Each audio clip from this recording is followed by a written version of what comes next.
Most anglers never see the paperwork I used to read for a living, the packing list. The line that says what a rod actually costs to put in the crate before anyone glues a name on the side of it. And the gap between that number and the one on the price tag at the register. That gap is the whole business. A blank lands at the port for less than a tank of gas. Then it picks up paint, a brand, a slot on a wall next to a fish tank. And by the time it reaches your hand, the number has tripled. So today, 12 bass rods. Ranked by one thing: how little of your money disappears between the factory floor and the water. Here's the part that took me years on the import side to really believe. The thing that makes a rod feel expensive in your hand, the fast, clean way a bite travels up the blank, comes down to the carbon and the way it's rolled. And that technology stopped being a secret a long time ago. The same fiber, the same machines, the same factories now turn out blanks for names you've heard of and names you haven't, sometimes in the same building. So the question stopped being whether a cheap rod can fish. It became which cheap rods are quietly built like the expensive ones. These 12 are. One thing to keep in your back pocket as we count down, because the whole industry hides behind it. When a salesman says a rod has a higher modulus or a bigger IM number, all he's really describing is how stiff the carbon fiber is for its weight. Think of it like bicycle frames. Cheap, heavy steel. Lighter aluminum. Then feather-light carbon that used to cost a fortune. Except in rods, that expensive carbon got cheap and common years ago. Stiffer fiber lets a builder use less of it. So the blank gets lighter and a bite travels up it faster. That's the entire magic trick you're paying premium money for. The budget rods on this list already learned it. We start at number 12, with the one that proves the floor is higher than you think. Number 12. The Berkley Lightning Rod. You've walked past this one 1,000 times. It's been hanging on American pegboards longer than most of us have been fishing. And Berkley will happily tell you it's the best-selling graphite rod on the continent. Take that sales claim with the grain of salt it deserves. What's real is the build. $35, maybe $40 gets you a 24-ton multi-modulus graphite blank. Genuine carbon, not the dead fiberglass broomstick the price suggests. Berkley caps it with chromed stainless guides and claims they're 20 times tougher and half the weight of standard aluminum oxide. That last part is the brand's own number. So treat it as marketing until your own rod tells you otherwise. Here's the sourcing reality. At this price, the blank itself costs almost nothing to lay up. And Berkley sits inside Pure Fishing, a company big enough to buy carbon by the container. Volume is the trick. They're not losing money at $38. They just print fewer of them than they'd like you to think. It won't win you a sensitivity contest. But as the cheapest honest graphite stick on the wall, it sets a floor.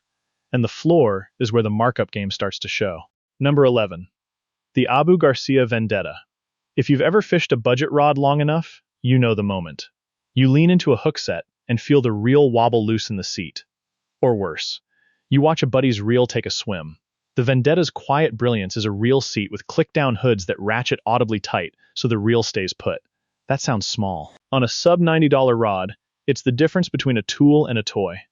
Underneath, you get a 30-ton graphite blank with what Abu calls intracarbon, multi-directional fibers, layered to take a hard hook set without folding. $80 to $95. A 3-year warranty. And a guide train Abu says is robot placed for distance. Now the part the sticker won't tell you. Abu Garcia is another Pure Fishing brand. Same parent as Berkley. Same buying power. Same factories feeding the line. You're paying a little more than the lightning rod. And most of that little is the reel seat and the better grip. Real upgrades, not air. That's an honest markup. The kind I don't mind. The dishonest kind shows up higher on this list. Stay with me, because number 10 earns its spot by refusing to break. Number 10. The Ugly Stik GX2. The rod you buy so you never have to think about buying one again. The pitch isn't sensitivity, it's survival. The GX2 blends fiberglass and graphite into what Ugly Stik calls ugly tech, and the result shrugs off the things that snap pure carbon rods. The trunk lid, the rock you set it on, the kid learning to cast. $35 to $50. With a clear graphite tip you can actually watch load. And the warranty runs long. Ugly Stik's own paperwork now lists 10 years, though plenty of store tags still say 7. Either way, it outlasts rods costing 5 times more. Here's where it ties into everything else on this list. Ugly Stik is, you guessed it, Pure Fishing. That's 3 rods so far, under one corporate roof. A long warranty on a rod this cheap isn't generosity. It's a number somebody in an actuary's chair signed off on, because the fiberglass blend almost never comes back broken. They priced the guarantee in, then handed you the upside. The trade is real, though. That toughness costs you the crisp, hair trigger feel of the rods coming up, which is exactly the line every angler has to walk. Number 9 walks it from the other side. All feel, almost no money. Number 9, the Daiwa AIRD-X. Try this in your head. Take a cheap rod, load it up hard, and watch the blank try to twist sideways under the strain. That twist is wasted power and lost accuracy. The AIRD-X fights it with something Daiwa calls braiding X. That's their published name for it. A way of braiding the carbon tape around the blank, so it holds true instead of ovalizing when you set the hook. That is a trick you'd expect to pay $200 for. On the AIRD-X, it rides on a $55 graphite stick with aluminum oxide guides. Reviewers who've never looked at the price tag keep guessing it costs double. Here's the sourcing angle. Anti-twist construction adds almost nothing to what a blank costs to build. A few cents of process, not a few dollars of material. Which should make you wonder about every rod that leaves it off and charges you for feel instead. Daiwa puts it on the cheap one because they can, and because it sells. The AIRD-X is the rod that proves real technology and a low price aren't enemies. The next one takes that same idea and wraps it in carbon you'd recognize from a much more expensive shelf. Number 8. The 13 Fishing Omen Black. Walk into a premium rod shop and they'll whisper 2 words to justify the price. Japanese Toray.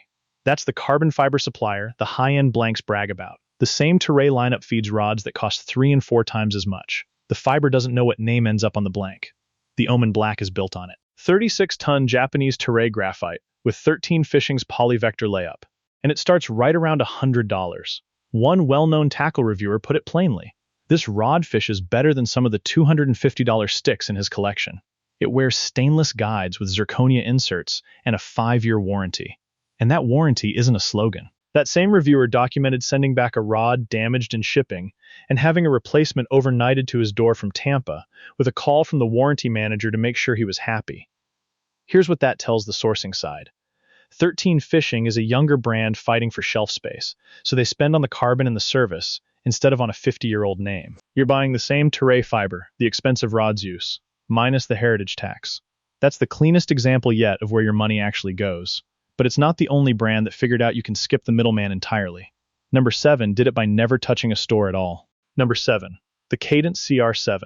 And this one you won't find hanging in a big box, because Cadence ships it straight to you. That's the whole model. No store, no distributor, no markup stacked at each handoff. What they did with the money they saved is the interesting part. The CR7 runs a 40-ton carbon blank. That's a higher modulus than most of the rods we've covered. The stiff, sensitive grade that usually lives on premium racks. And they finish it with silicon carbide guides. Silicon carbide is the good stuff.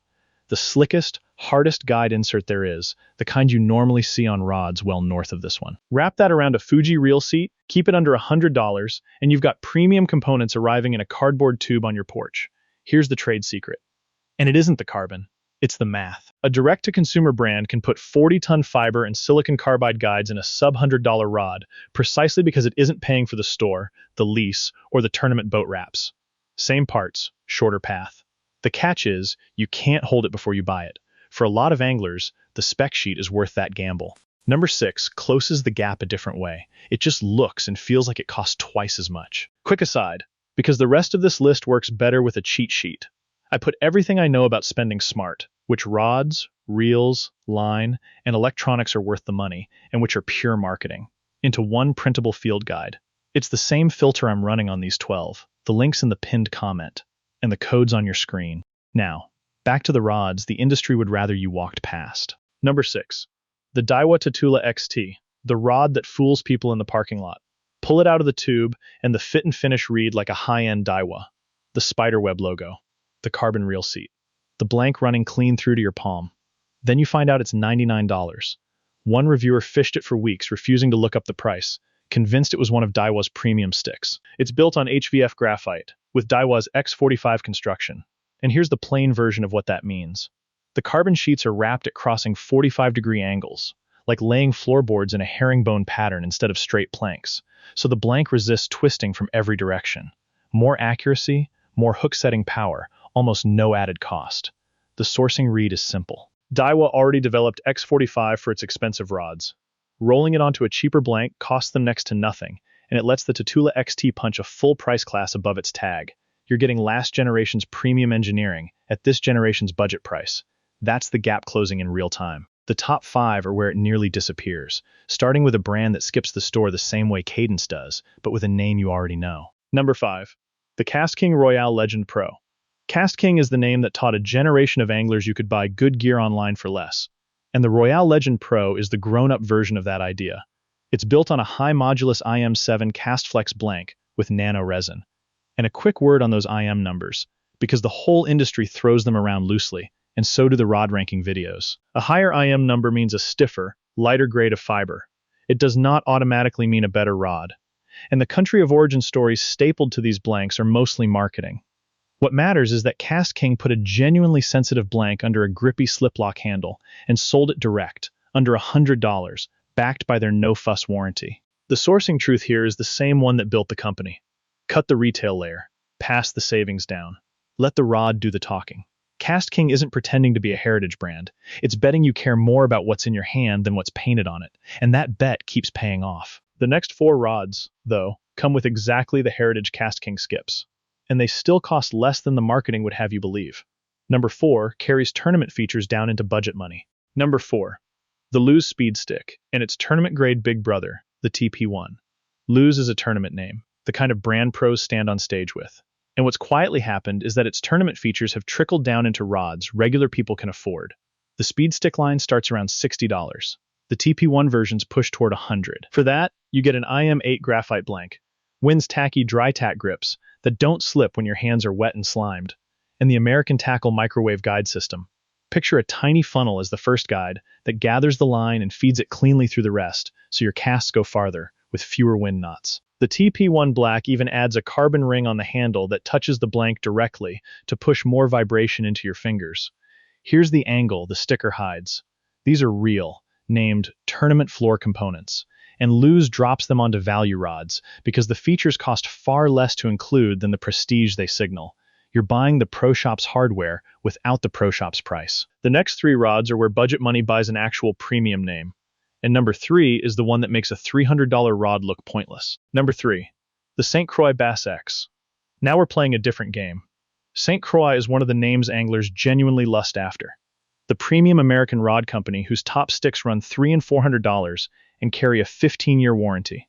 The Bass X is the doorway. It wears the same name, the same SCI carbon, and it lands around $135. Yes, the most expensive rod on this list. And I'll be straight with you about that.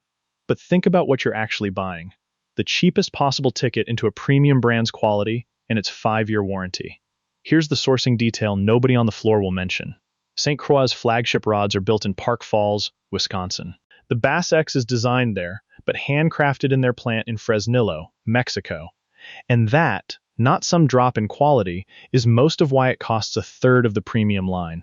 Same engineering DNA, lower cost factory, same name on the blank. If the whole point of an expensive rod is the name and the lifetime grade build, the Bass X hands you both for the least money the brand will ever charge. Which raises the obvious question about the $300 version. Number 2 answers it with pure pedigree. Number 2. The Fenwick Eagle. This is the pedigree play. The current Eagle was redesigned from the ground up. And here's the part that's actually documented, and not just brand mythology. The man who led that redesign, Justin Poe, came to Fenwick straight from G. Loomis, one of the most worshipped premium rod houses in the country, where he'd been a brand manager and rod designer. He and his team built the Eagle to carry that same design thinking into a rod that starts around $99. You can feel it. The blank is a 24 and 30-ton graphite blend with zirconia insert guides, and it loads and recovers with a crispness that has no business showing up under $100. It also carries a limited lifetime warranty. And notice that quietly torpedoes the old myth that cheap rods always strip the guarantee. Fenwick, by the way, is the 4th rod on this list living under the pure fishing roof. The sourcing read. You're buying premium house engineering, minus the premium house name tax, because Fenwick aimed the Eagle squarely at the angler who can feel the difference, but can't justify the price. It's the closest thing to G. Loomis DNA at a budget number. And number 1 is the rod that makes the entire markup game look almost silly. Number 1, the Dobyns Maverick. Gary Dobyns is one of the winningest tournament anglers in the West, and he builds rods that pros actually fish. The Maverick is his blank for everyone else. List price sits right at $100, but it goes on sale constantly, and I've watched it drop under $50. Let that land. A rod carrying a tournament designer's name and his design philosophy for the price of a tank of gas and lunch. It's an all-graphite, fast-action blank with Kevlar wrapping. And Dobyns spec'd corrosion-resistant guides, usually reserved for rods well above this tier, the kind that won't pit or groove when you run braid through them in humid, brackish water. Is it a 1-year warranty with a replacement fee instead of a no-questions lifetime deal? It is. That's the trade, and it's an honest one. You're paying for the rod, not for a guarantee against the guy who slams his in a tailgate. Here's why it tops the list. The gap between what this rod costs to build and what it does on the water is the smallest of anything we've covered. And it carries a real tournament name while it does it. Independent testers have run the blank through casting and corrosion checks and come back with the same note. It snaps back straight after a cast as quick as rods 2 and 3 times the price, and the guides hold up. The Maverick is the proof. The base on the other end of your line has never once read a price tag. So that's 12 rods. Ranked by the one number, the price tag never shows you how little of your money vanishes between the factory floor and your hand. And if there's a thread running through all of them, it's this. Modern carbon, automated rolling, and brands shipping straight to your door have quietly closed the gap that the marketing still charges you for. Corporate consolidation means a handful of factories now feed dozens of names. 4 rods on this very list share one parent company. The difference you're paying $300 for is mostly the name on the blank, the lease on the store, and the wrap on somebody's tournament boat. The base doesn't see any of it. It sees your presentation. And the physics of a well-built budget rod delivers that just fine. So next time you're standing at that wall with your wallet out, ask yourself one honest question. Are you paying for the rod or for the logo? If this saved you some money, you know where the subscribe button is. Line's tight.